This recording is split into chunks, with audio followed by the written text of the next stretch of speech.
a gentleman from a major knockoff pharmaceutical company come in and talk.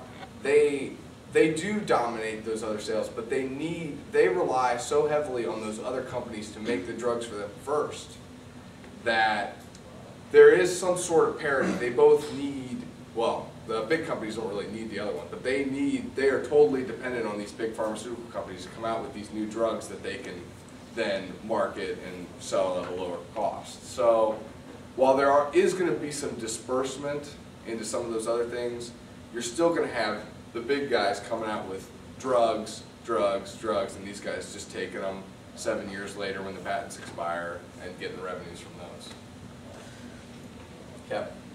Recently, Pfizer's profits have come because of cost-cutting measures. With their total sales expected to go down the next 3 years, and they're going to be losing Lipitor, so you'd think they'd be investing more in R&D. How long can they keep cutting costs to make a profit? Why don't we pull up the R&D slide? Just escape. Just escape. It's hidden.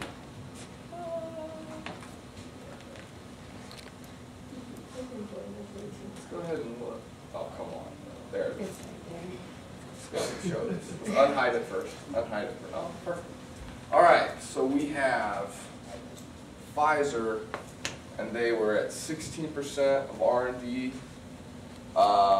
And your question is based on their current cost-cutting measures. I don't have a particular trend on how much they've cost-cut research and development per se. I believe that a lot of their cuts were staff cuts. Am I wrong? No, I'm just saying cost-cutting. How long can they keep cutting these costs? I'm saying you'd think they'd have to add more to R&D in the future to keep sustaining these profits. I think they balance it out as they need to. Like when they lose one patent, they'll up their R&D and vice versa.